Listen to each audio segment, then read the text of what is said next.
观众朋友们，大家好，欢迎来到我的频道。当您看到这个视频的时候，我已经在雄安新区了。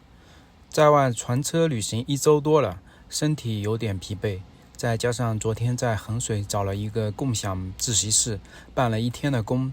除了剪辑之前在船车旅行积累下来的视频之外，本职工作还有好多事情要处理。期间还协调了一场充满火药味、差点吵起来的会议。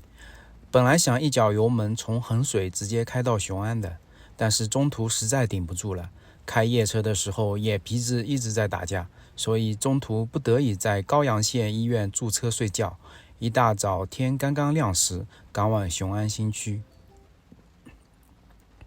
说起雄安新区，内网和外网对雄安新区目前的现状评价呈现出两极分化之势。俗话说眼见为实，耳听为虚，因此趁着这次船车旅行之际，我就来到了雄安新区，好好考察了一下，和大家说说我的感觉。当然只是独家之言，不喜勿喷。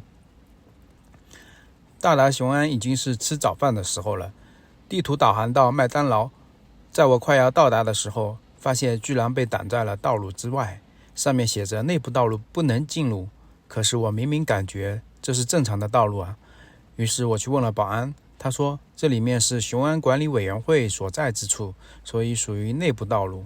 看到好多私家车折返去其他路，我也没有办法，找了一个叫跃龙公园的路边把车停了，好在不需要付停车费。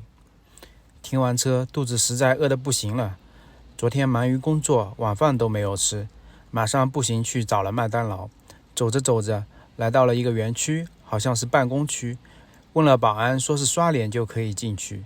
于是我就进入了这个空荡荡的园区，找到了麦当劳，吃了早饭，花了22元，感觉特别不值。一杯豆浆，一个巴掌大小都不到的汉堡，居然这么贵。图片上看着汉堡挺大的，实际吃起来2口就没了。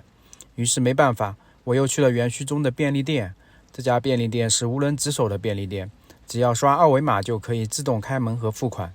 于是我买了根香肠填了填肚子。吃完早饭就在周边的雄安会展中心逛了逛。这是个商务区，周边看到有国有4大行，还有保险证券公司入驻。只可惜在城市中能看到的好多人在银行、证券等金融机构排队的网点，基本上现在只能看到他们自己的工作人员。这里还有医院，但是我看医院大堂中也是空荡荡的。我倒是发现雄安这边最多的是保洁人员、园艺维护人员，他们为了这座号称千年大计、国家大事的人造新城，默默地在付出。期间我也发现有很多挂着北京牌照的大巴车停在这里，估计是来雄安考察视察的吧。快到中午了，我逛到了园区的食堂，凑近一看，一个人也没有。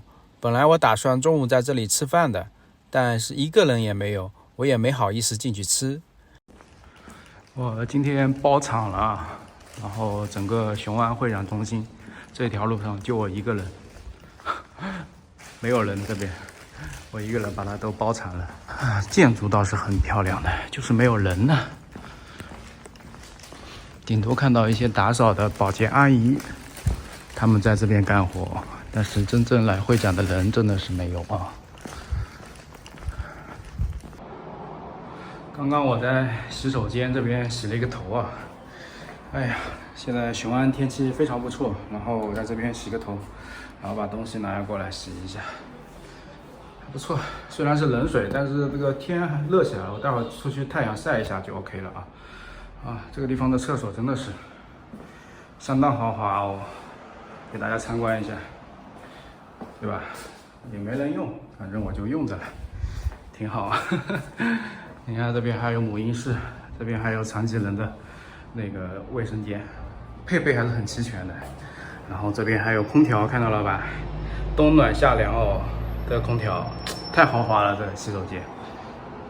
在公交站台，我发现有一辆公交车可以路过从北京搬到雄安的大学。在大学待了7年的我，由于还有大学情节，就坐上了这辆公交车，打算坐在公交车上环游整个雄安。环游过程中，让我无比意外的事情发生了。虽然2家中小学已经建好，像是史家胡同小学、北京市中，但是搬迁到雄安的4所大学却还未破土动工，只是立了孤零零的门牌和公交站点，这让我相当诧异，并且他们距离雄安的核心区太远了，坐公交得坐出30分钟才能到达。雄安新区建设从2017年开始，当时我还记得股市大大的炒作了一波，到今年已经第7个年头了。除了会展中心高端 CBD 建设的有模有样之外，其他地方真是一片处女地。传说中的智慧城市，一个机器人也没有看到，看到的更多是快递小哥和外卖小哥在人工送餐和送快递。看完这些，我不想下雄安已经烂尾这个定论，毕竟是千年大计，还可以慢慢建设。但是看我视频的朋友们都知道，我最近在船车旅行中看了很多博物馆，也顺便了解到了中国古代以来的历史。从历史上来看，一个城市的兴起往往是因为贸易繁荣，四面八方的人都过来聚集做生意，慢慢的饭馆、客栈、钱庄这些服务业才兴起，各色人等带来了不同的文化，文化也逐渐繁荣。随着人口的增加，房子也越建越多，渐渐地形成了大都市。但是雄安却恰恰相反，政策驱动导致服务业先来了，而人没有来，产业也没有来。所以我去麦当劳、去咖啡店时，里面基本上都是空荡荡的。下午因为要办公，所以找了一个咖啡店坐了坐。期间感觉是一波领导来参观咖啡店，给咖啡店员工指导工作，说是要把咖啡店建设的跟北京一模一样，甚至要更好。咖啡店里面的书要换成人工智能的，我一听到了就想笑，换一本书我们就能搞得来人工智能了吗？再说了，在这个快节奏的时代下，我很少看到有人在咖啡店边看书边喝咖啡的，其实就是要搞样子货，博得更高级别的领导来参观时的一句夸赞而已。还人工智能，那还是算了吧。本来打算今天走的，但是想想来都来了，我就在雄安多待待吧，顺便给大家拍拍雄安的夜晚，大家看完心中自然就有数了，雄安到底是不是烂尾了。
看完夜晚的雄安，我这个视频也到了尾声，谢谢大家的观看。如果你喜欢我的视频，请帮忙点赞和转发，谢谢。